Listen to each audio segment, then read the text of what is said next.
आजा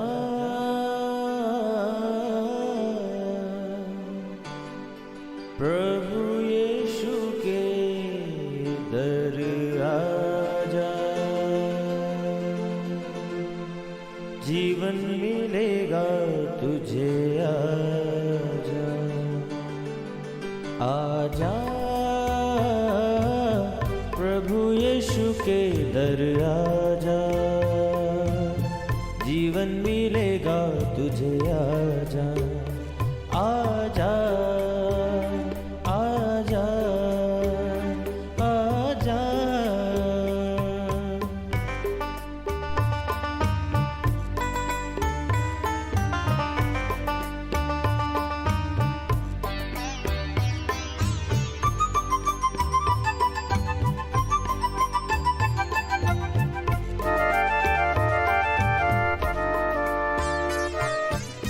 दिल पे जो तेरे बड़ा बोझ है, सारी उम्र का एक रोग है।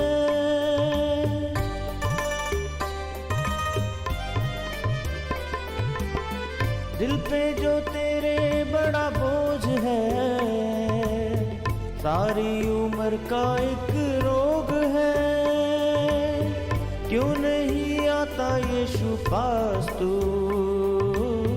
ताकि न रहे फिर उदास तू।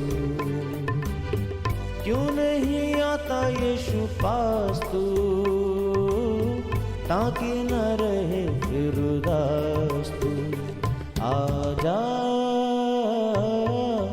प्रभु यीशु के दर आजा,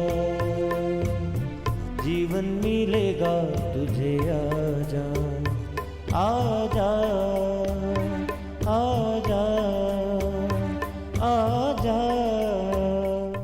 प्रेज द लॉर्ड एवरीवन। मैं pastor Kulbhushan Johar, Asian Church of Christ Vancouver BC से प्रोग्राम नई ज़िंदगी की ओर में आप सबका बहुत बहुत स्वागत करता हूं। मैं उम्मीद करता हूं आप सब लोग अच्छे होंगे, तंदुरुस्त होंगे और परमेश्वर के कलाम में बढ़ रहे होंगे।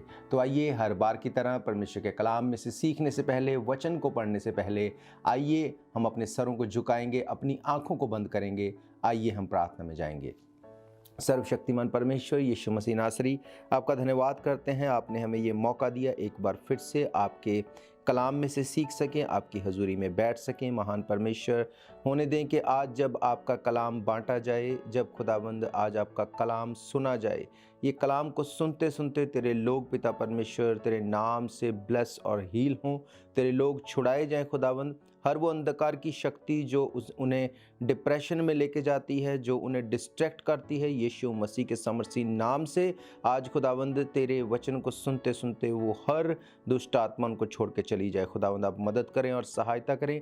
तेरे वचन को खराई से, सिधाई से प्रचार करने में आप मेरी मदद करें। यीशु मसीह के सामर्थी नाम से हम मांगते हैं, आमीन आमीन। आप भी बोल सकते हैं आमीन।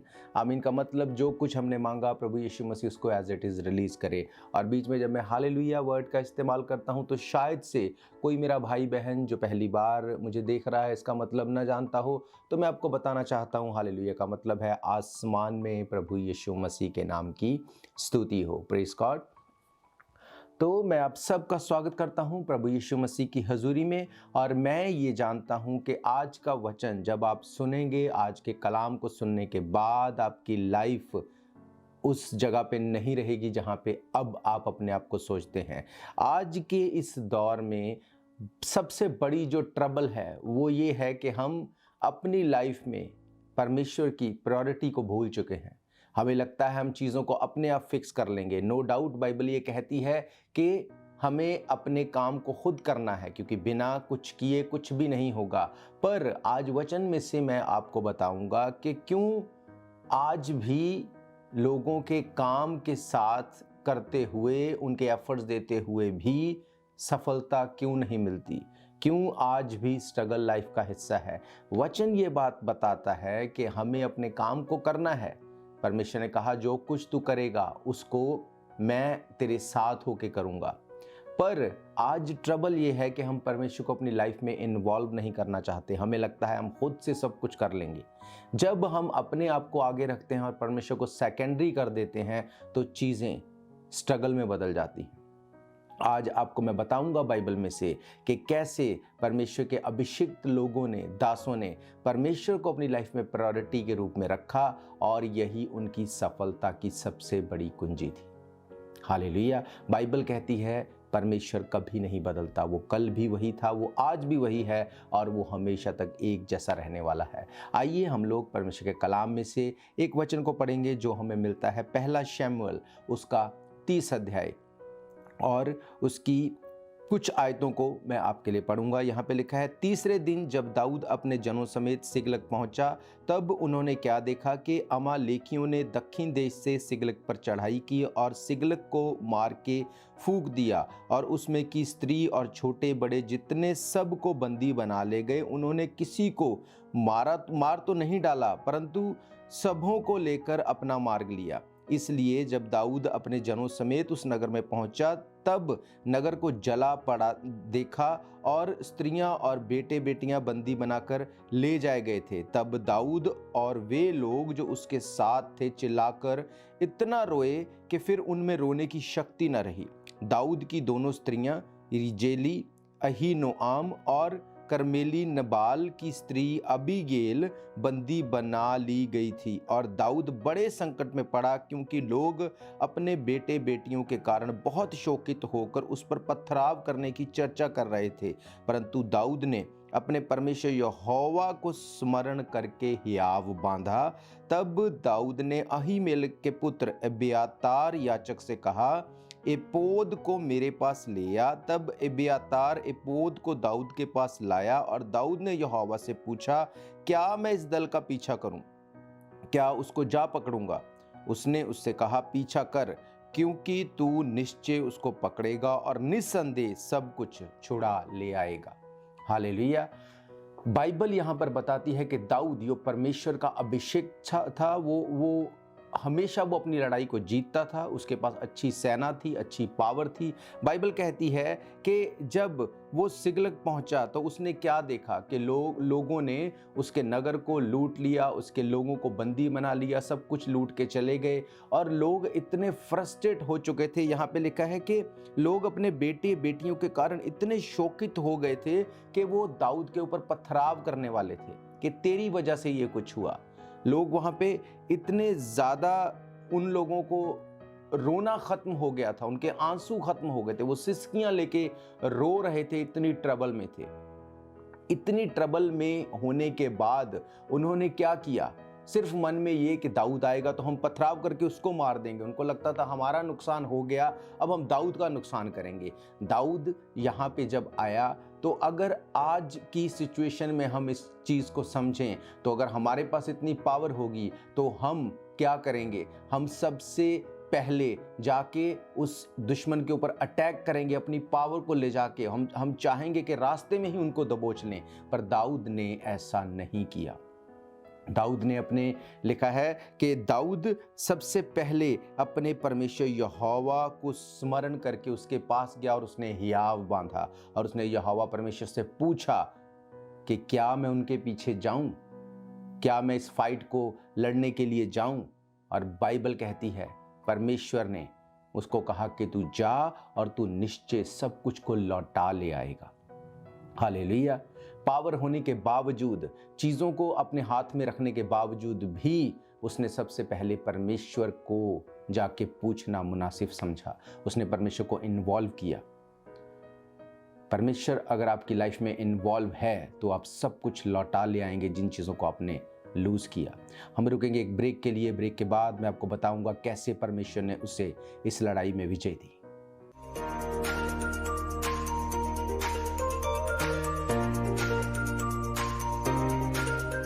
ਸਾਰਿਆਂ ਨੂੰ ਜੈ ਮਸੀਹ ਕੀ। ਮੇਰਾ ਨਾਮ ਗੁਰਜੀਤ ਕੌਰ ਹੈ। ਅੱਜ ਮੈਂ ਆਪਣੀ ਤੇ ਆਪਣੇ ਹਸਬੈਂਡ ਦੀ ਲਾਈਫ ਦੀ ਗਵਾਹੀ ਦੱਸਣਾ ਚਾਹੁੰਦੀ ਹਾਂ ਕਿ ਕਿਸ ਤਰ੍ਹਾਂ ਪ੍ਰਭੂ ਯਿਸੂ ਮਸੀਹ ਨੇ ਸਾਡੀ ਲਾਈਫ ਦੇ ਵਿੱਚ ਵੱਡਾ ਕੰਮ ਕੀਤਾ। 2016 ਦੇ ਵਿੱਚ ਸਾਡੀ ਮੈਰਿਜ ਹੋਈ। ਆਫਟਰ ਮੈਰਿਜ ਮੈਨੂੰ ਸਟੱਡੀ ਵੀਜ਼ੇ ਤੇ ਕੈਨੇਡਾ ਆਉਣ ਦਾ ਮੌਕਾ ਮਿਲਿਆ। ਉਸ ਟਾਈਮ ਮੈਂ ਪ੍ਰੈਗਨੈਂਟ ਸੀ।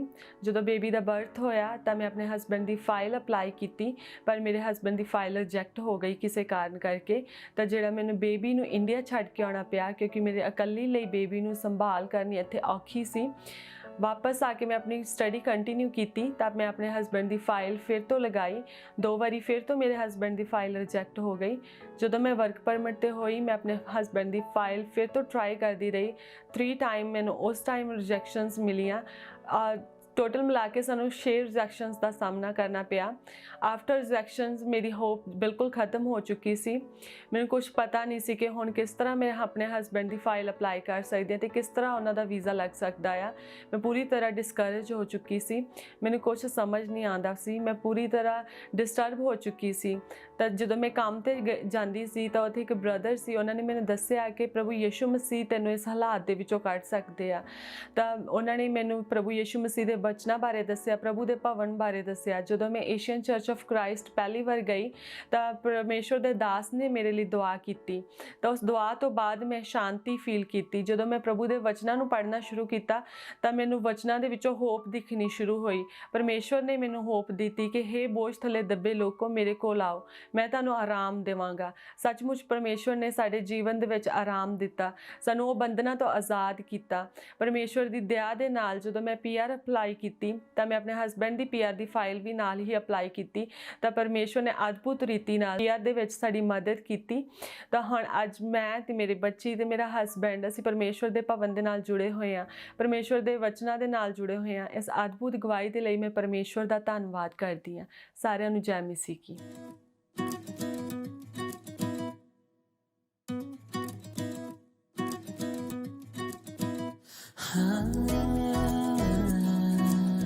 स्वागत है एक बार फिर से आप सबका प्रभु यीशु मसीह की हजूरी में। हम देख रहे हैं बाइबल में से कि कैसे परमेश्वर का अभिषिक्त दास दाऊद, जब उसके शहर के ऊपर अटैक हुआ, जब उसकी जगह के ऊपर अटैक हुआ, तो पावर होने के बावजूद भी उसने सबसे पहले परमेश्वर को इन्वॉल्व किया अपनी सिचुएशन में।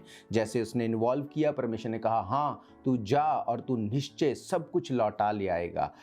यहाँ पर समझने वाली बात ये है कि दाऊद जब ये सब कुछ हो गया, आके उन रोने वालों के साथ रोने नहीं लग गया, दुखी नहीं हो गया कि ये क्या हो गया, और उसने इस चीज़ को ऐसे नहीं कहा कि शायद ऐसा ही लिखा था, ऐसा ही होना था। अगर वो ऐसा करता तो वो कभी भी जीत नहीं पाता।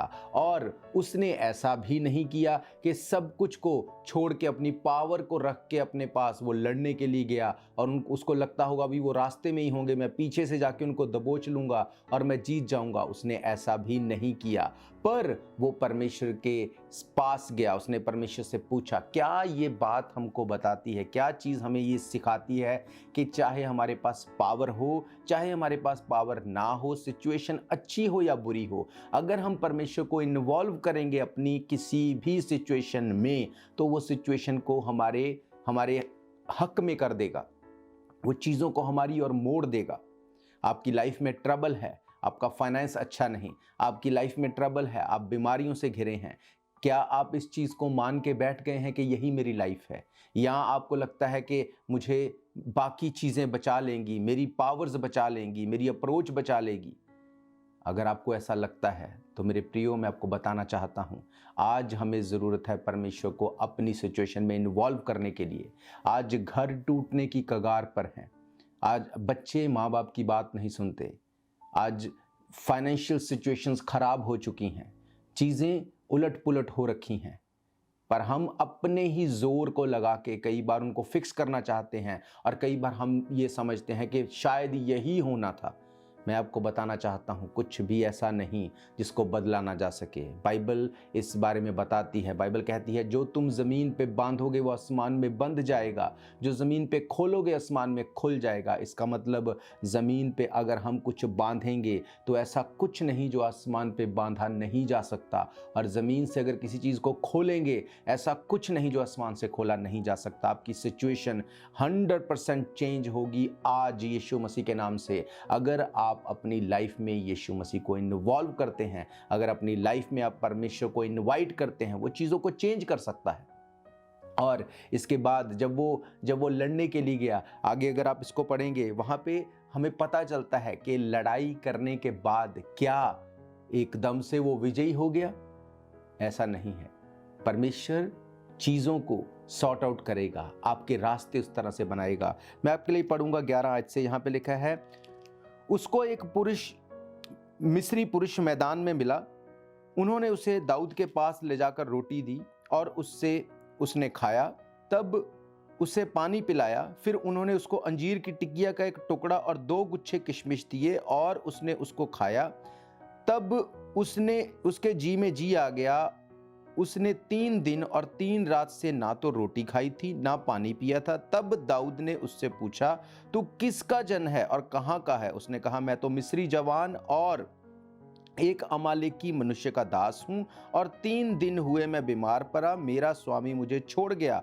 हम लोगों ने करेतियों के दक्षिण दिशा में और यहूदा के देश में और कालेब की दक्षिण दिशा में चढ़ाई की और सिगलग को आग लगाकर फूंक दिया। दाऊद ने उससे पूछा, क्या तू मुझे इस दल के पास लेकर पहुंचा देगा? उसने कहा, मुझसे परमेश्वर की शपथ खा कि तू मुझे ना तो प्राण से मारेगा ना मेरे स्वामी के हाथ में कर देगा, तब मैं तुझे उस दल के पास पहुंचा दूंगा। जब उसने उसे पहुंचाया तब देखने में आया कि सब भूमि पर छिटके हुए खाते पीते और उस बड़ी लूट के कारण जो पलिश्तियों के देश और यहूदा देश से लाए थे नाच रहे थे। इसलिए दाऊद उन्हें रात से पहले पहर से लेकर दूसरे दिन की सांझ तक मारता रहा, यहाँ तक कि 400 जवानों को छोड़ जो ऊंट पर चढ़कर भाग गए थे उनमें से एक भी मनुष्य ना बचा। और जो कुछ अमेलेकी ले गए थे वे सब दाऊद ने छुड़ाया और दाऊद ने अपनी दोनों स्त्रियों को भी छुड़ाया। वरन क्या छोटे बड़े, क्या बेटे, क्या बेटियां, क्या लूट, क्या माल, सब कुछ को अमलीकी ले गए थे। उस सब में से कोई वस्तु ना रही जो उसको ना मिली, क्योंकि दाऊद सब का सब लौटा ले आया। हालेलुया। बाइबल कहती है जो दाऊद को लूट के ले गए थे उन्हीं में से एक व्यक्ति जो बीमार हो गया, उसके मालिक ने उसको रास्ते में छोड़ दिया। 3 दिन तक उसने कुछ खाया नहीं, कुछ पिया नहीं। दाऊद के लोगों को वो मिला, दाऊद के पास लेके आए। दाऊद ने उसको हेल्प की, उसको खाना दिया और उसने कहा, हाँ मैं उसी दल का हूं जिसने सिगलग को जला दिया, फूंक दिया, सब कुछ लूट के ले आए, और मैं तुझे उस व्यक्ति तक, उस राजा तक, उस सेना तक मैं तुझे पहुंचा दूंगा, वो रास्ता तुझे बताऊंगा, पर मुझे तू मारेगा नहीं, मुझे उनके हाथ में नहीं देगा। दाऊद ने कहा, मैं ऐसा करूंगा। और जो लोग उसके विरोध में थे उन्हीं में से परमेश्वर ने एक को यूज किया और वो दाऊद को उस जगह के ऊपर लेके गए। लिखा है, दाऊद सब कुछ को मार के खत्म करके, अपने दुश्मन को हरा के सब कुछ को लौटा ले आया। हालेलुया। मेरे प्रियो, अगर दाऊद अपनी पावर से जाता तो शायद वो इतनी बड़ी जीत को ना प्राप्त कर पाता। वो परमेश्वर का अभिषेक था, वो जीत जाता, पर जैसे कि लिखा है कि वो सब कुछ को मार के जितना था सबको लौटा ले आया। शायद उसकी लाइफ में फाइट रहती, पर जैसे उसने परमेश्वर को इन्वॉल्व किया, परमेश्वर उसकी फाइट में इन्वॉल्व हो गए और उन्होंने सब कुछ को लौटा के वापस ले आए। जो आपके विरोधी हैं, जो आपके नुकसान करने वाले लोग हैं, परमेश्वर उन्हीं को यूज करेगा कि वो आपको हेल्प करे आपकी डेस्टिनेशन तक लेके जाने के लिए।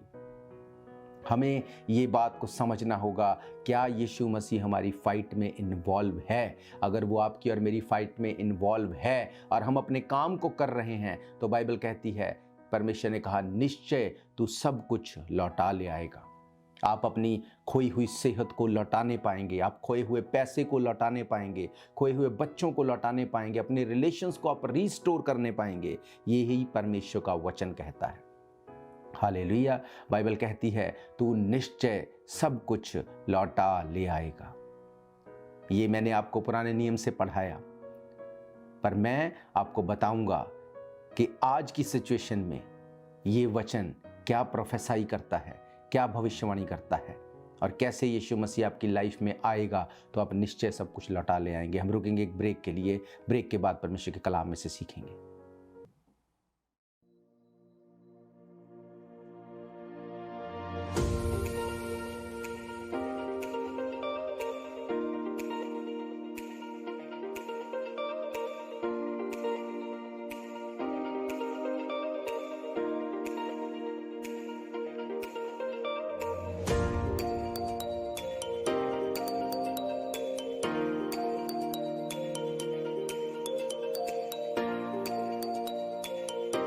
स्वागत है एक बार फिर से आप सबका प्रभु यीशु मसीह की हजूरी में। हम देख रहे हैं परमेश्वर के कलाम में से कि कैसे दाऊद जब परमेश्वर के पास गया, जब उसकी लाइफ में ट्रबल आई तो परमेश्वर ने उसकी इस बात को ऑनर किया और परमेश्वर ने कहा तू जा, उनका पीछा कर और लड़ और तू निश्चय सब कुछ लौटा ले आएगा। और इसी वचन के अनुसार दाऊद की लाइफ में हुआ और वो सब कुछ को ले आया। और मैंने आपको पढ़ाया कि जब अपनी इस सिचुएशन में वो था, जब अपनी जर्नी में था, तो उसको एक व्यक्ति ऐसा मिला जिसने 3 दिन से ना कुछ खाया था ना पिया था, और वो उसको हेल्प करता है अपनी डेस्टिनेशन के ऊपर जाने के लिए। सेम वे में यीशु मसीह जिसने 3 दिन और 3 रात, जिसने हमारे लिए मर के जी उठा, उसने हमें हमारी डेस्टिनेशन के ऊपर पहुंचाने के लिए हमें बोला बाइबल में। उसने कहा, हे बोझ से दबे लोगों मेरे पास आओ, मैं तुम्हें विश्राम दूंगा। जैसे उस व्यक्ति ने कहा कि हाँ मैं तुझे पहुंचाऊंगा तेरी मंजिल के ऊपर, सेम वे में यीशु मसीह हमारे लिए 3 दिन और 3 रात जब वो हमारे लिए मर गया और जी उठा, कब्र में रहा, उसने भी हमें हमारी डेस्टिनेशन के ऊपर पहुंचाने के लिए हमें प्रॉमिस दिया। पर आज क्या हम यीशु मसीह को अपनी लाइफ में इन्वॉल्व करते हैं? क्या हम परमेश्वर को अपनी लाइफ में इन्वॉल्व करते हैं, या हम अपने तरीकों को लगा के अपनी फाइट को जीतना चाहते हैं, या हम क्विट कर चुके हैं? हमें लगता है शायद ऐसे ही होना था, शायद यही लिखा था। मैं आपको बताना चाहता हूँ ऐसा कुछ भी नहीं है। ये एक मिथ है कि ऐसा ही होना था, यही लिखा था। हमें इस बात को समझना है कि अगर अपनी फाइट को हम लड़ेंगे नहीं, हम जीत नहीं सकते। और अगर परमेश्वर उसमें इन्वॉल्व नहीं तो हम कभी अपनी डेस्टिनेशन के ऊपर पहुंच नहीं सकते। हालेलुया।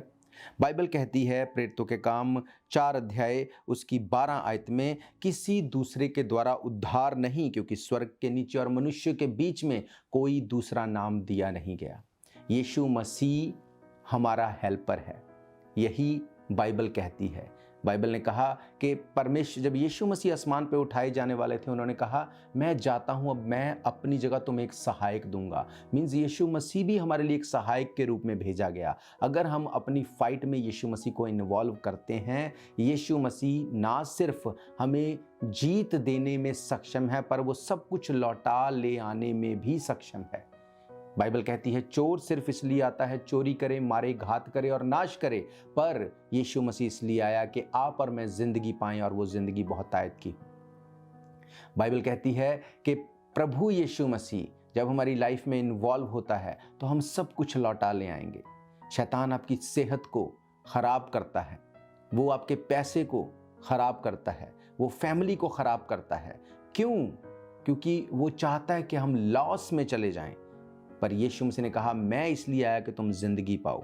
वो जिंदगी बीमारियों के साथ नहीं होगी, वो जिंदगी ट्रबल्स के साथ नहीं होगी, वो जिंदगी जीत के साथ होगी, और हम सब कुछ लौटा ले आएंगे। मैं जानता हूँ मुझे देखने वाले लोग इस वक्त शायद अपने माइंड में ये स्ट्रगल में हैं कि जो कुछ हो गया शायद ये ऐसे ही होना था। मैं आपको बताना चाहता हूँ ये इस सदी का सबसे बड़ा झूठ है कि जो हो गया वो ऐसे ही होना था। ऐसा कुछ नहीं है। बाइबल कहती है अगर तू कुछ करेगा, परमेश्वर तेरे साथ मिलके उसको करेगा, पर उसके लिए हमें परमेश्वर को इन्वॉल्व करना पड़ेगा। परमेश्वर की इन्वॉल्वमेंट आपकी सिचुएशन को चेंज कर देगी और आप सब कुछ लौटा ले आएंगे। आपका पैसा जो शैतान बीमारियों में नाश कर चुका उसको आप वापस लौटा ले आएंगे। आपकी सेहत जिसको वो खराब कर चुका आप उसको फिर से रिस्टोर कर लेंगे।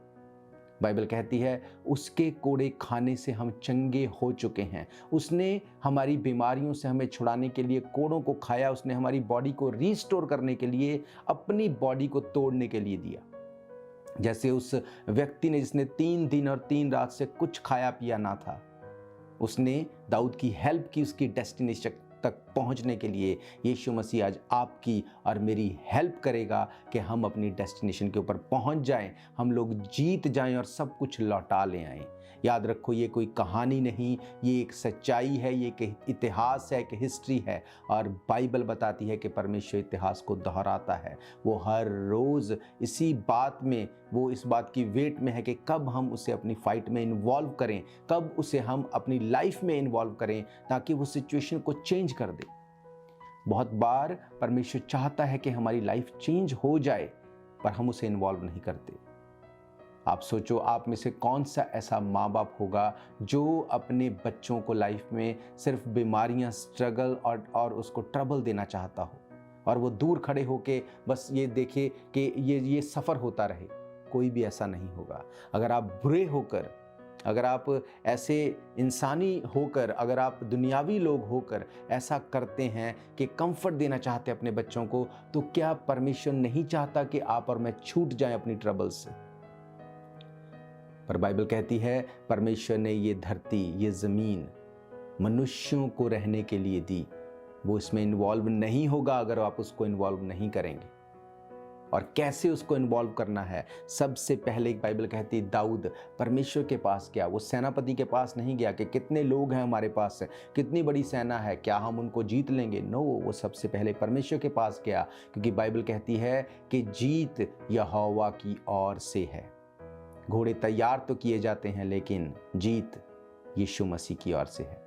मैं ये जानता हूँ कि ये वचन आपकी लाइफ में काम करेंगे, और मैं आप सबके लिए प्रार्थना करूँगा। इस वक्त आप अपनी ट्रबल, अपनी बीमारी वाली जगह के ऊपर हाथ रखिए, और आप इस प्रार्थना को मेरे पीछे दोहरा सकते हैं।